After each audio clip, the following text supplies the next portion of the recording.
Hi guys, welcome to Short Nail Life. Here I do short nail tutorials, long nail tutorials, hauls, reviews, and all kinds of nail videos. Today's video I am doing this very beautiful, whimsical, galaxy fantasy type nail set, and it turned out cute, but I'm a little 50-50 on this set. I feel like this is definitely a set you have to see in person to see the Aurora flakes like pop under there. Like, it's just something you have to see in person. I don't feel like the camera does it justice, which is why I'm 50-50, because I was honestly not sure if I wanted to put it out, because I knew I didn't have a camera. Even me taking a picture, I don't have a camera that will show the beautifulness, but it still is a cute set. So I'm using this base coat and I hate it. I don't recommend it. It causes pitting. I think that's the term I'm looking for, which it just creates circles on the nail. And I do cure this for a full 60 seconds. Maybe I should cure it longer. I'm not sure. I haven't tried. But yeah, all of my colors, it causes like circles to appear in the nail once I get done polishing them. And it's very annoying. I have to keep going over them just to make sure it doesn't happen. But yeah, I don't know if I might replace it. I might try to cure it longer. I don't know what will fix this issue, but I'm gonna try something before I just give up on it. So I did do that twice, and now I'm going to just show you the products I'm going to use today. Everything I have purchased I got from AliExpress, and I have hauled everything. I think it's just one item that's just not available, which I would tell you, and it's not available because I paid 17 cents, and when they have something that good of a deal, it gets sold out quickly, like sometimes within minutes, sometimes within days, but not enough time to haul. And it's this one, it's sold out pretty quickly.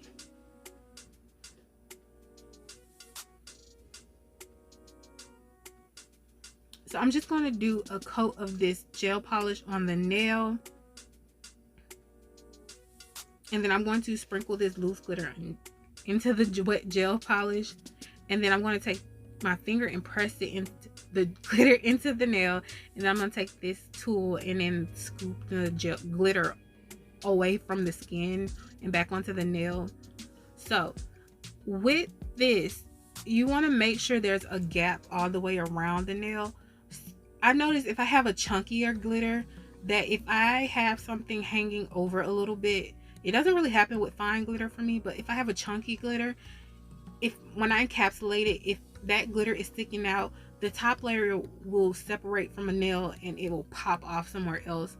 It has done that to me a couple of times, so I always try to make sure I maneuver my glitter back onto the nail a little bit. And it's not like you want a huge gap that you can just tell you're missing something. You just want a little gap around the perimeter of your nails. I hope that makes sense.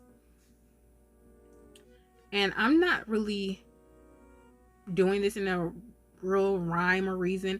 I never do. I just place glitter where I feel like it while I'm doing it. This set, it was inspired by basically Ninja Nail Theory, Absolute Nails, and Sarah Nail's Secret, and they all basically do acrylic, and I love their content. They do these beautiful glitter nails, and they do glitter, they do acrylic, and I've always wanted to like try their techniques. And I don't know, they just get a bunch of glitters and they put them on the nail and it just makes sense. I don't know how they do that, but it does. So that's what I tried to do. I just got a bunch of glitters and I was like, please make sense on this nail. It did not to me. It did. I'm gonna say 50-50. It does, because the Aurora shift in it is so beautiful. Like I said, it's something you have to see in person. But it didn't turn out what I see in their nails. And I think what I learned was they use a lot of fine glitter, while I use a bunch of glitter mixes. I use chunky, medium, and fine. I think that's what I messed up on, is like when they do have a chunky glitter, that chunky glitter is the star, but they are using fine glitters with it. They don't have like a bunch of chunky like I did. So, and then they also sometimes use flakes with their designs. So I think I did that kind of right, but I think next time I'm going to try to use more fine glitters. I think that's where I messed up. But I just wanted to, I have so many glitters. I just wanted to use them. So I'm definitely going to try this again. And I'm sorry if you just heard my phone in there. It was loud. So I'm going to encapsulate this gel polish. I've done this before on this channel. And I do this because of shadowing basically. It's basically my version of Selena Ryden's sandwich technique. You can Google what she does, her technique and all of that stuff, because I think I would just butcher it if I explained it. But basically, I'm doing the gel polish first, and then I encapsulate it, and then I put gel polish back on top. And for me, I just feel like it makes the gel polish look so smooth on top. It just give a better look and appearance for me. I don't always do it. It would be my preferred thing to do if I did, but it's just an extra step sometimes I feel like I just don't have to do. And if you were using a pink base under it anyway, you don't have to do it. But this color is shadowy. Like I said, it's a pink. It's very shadowy. It doesn't look nice if I were to just put it on top of the nail. So I just prefer to do it this way. And I hope I'm making sense. I always say that, but sometimes I will ramble and I know I'm not making any sense. And like I said, I'm just doing my regular build technique. And I'm moving fast because this is a runny gel. And now I'm just wiping off the tacky layer. And I'm shaping these nails up.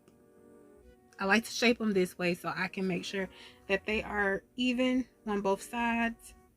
And now I'm taking my 5-in-1 bit. This is a fine bit and I'm shaping the nails.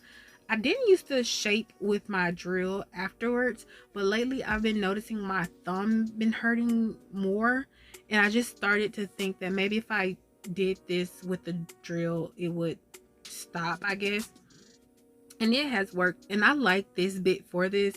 I was using a coarser bit to do this when I did first try to do it. And you definitely want to use a fine or a extra fine instead of something coarse. I don't know why I was using the coarse. I think I just like, I leave the coarse in my drill because I'm always taking down my nails. But that's something else I would recommend, was having like a variety of grits, because you definitely need those coarse bits when you're removing bulk, or you're taking down, doing a filling and you're taking down the bulk, or you're just removing the nails, period. You want to have that. So yeah, I'd recommend a lot of grits. However, I wouldn't recommend this to a beginner. I feel bad saying that because I love this bit so much. I recommend it to everybody. But I would say get it as a beginner, but don't use it until you get used to your drill. So when I started, I know when I was using that sanding band and I started doing my nails, that sanding band would go all the way around my finger sometime and flick my finger. And like these bits have teeth. If you do that with this, you're definitely eating into your skin. So wait till you feel comfortable with your drill before you try to do that. Because like, I don't want to be responsible for somebody getting their fingers almost taken out.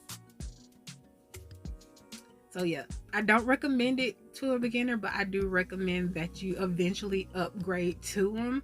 Like I would start with the sanding band, then I would probably do a coarse safety bit. Not a coarse, but I'm sorry, I meant just a safety bit. And then I would upgrade to the 5-in-1. And then I'm doing 2 layers of this pink polish again on top of the nails. And like I said, I just feel like I get a smooth look. It just looks so nice to me. It's preference, it's personal preference. And so I'm just going to top coat this with a no wipe top coat.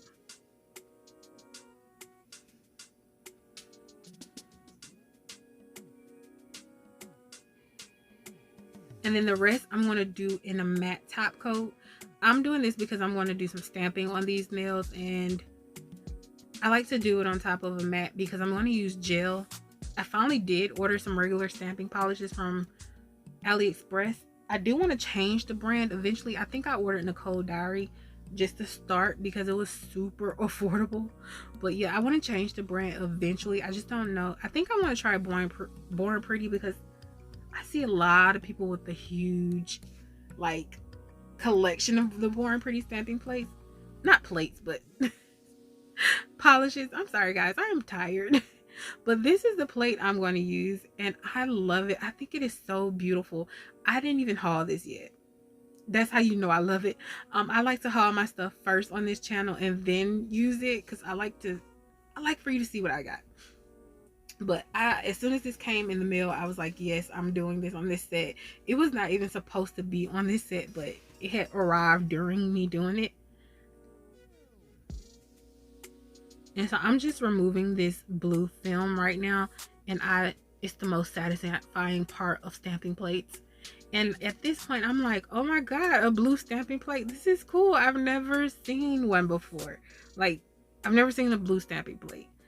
And so I was excited to try it, and I'm putting my gel on here. This is stamping gel, and I'm sorry for the camera shaking, but I'm smoothing it out a little bit with this Walmart gift card. Yes, I use a Walmart gift card. It's the only scraper that works for me. Everything else I have bought has just not worked. But as you can see, I am not getting a good clean image, and I just keep wiping and I'm making it worse. And so I had to eventually turn the camera off. I grabbed regular polish to see what is wrong, and eventually I just realized that, hey, this is not a blue stamping plate. This is a plate that has 2 blue films on it. So yes, you can laugh at me, or you can learn that, hey, there is no such thing as a blue stamping plate. But once I figured this out and I got it together, I started back trying to do this on the camera. And as you can see, it's going to be a little bit streaky. It fully transferred, it's just streaky. That's why I want to transition over to polish, because I'm tired of this streakiness and I really want to use my stamping plates. And I do end up redoing this particular nail off camera at some point. I'm not sure if it was before or after the video. I just knew I couldn't stand it because it was too streaky. But I do feel like the streakiness actually added to the look a little bit, because it gave it more of that milky galaxy look, if that makes sense.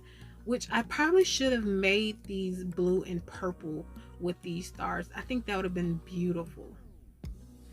Maybe that's something I'll do later on. But now I'm just doing my bling placement. I using 2 number 8s at the top and bottom of this stone, and then I'm gonna use 6s on the side.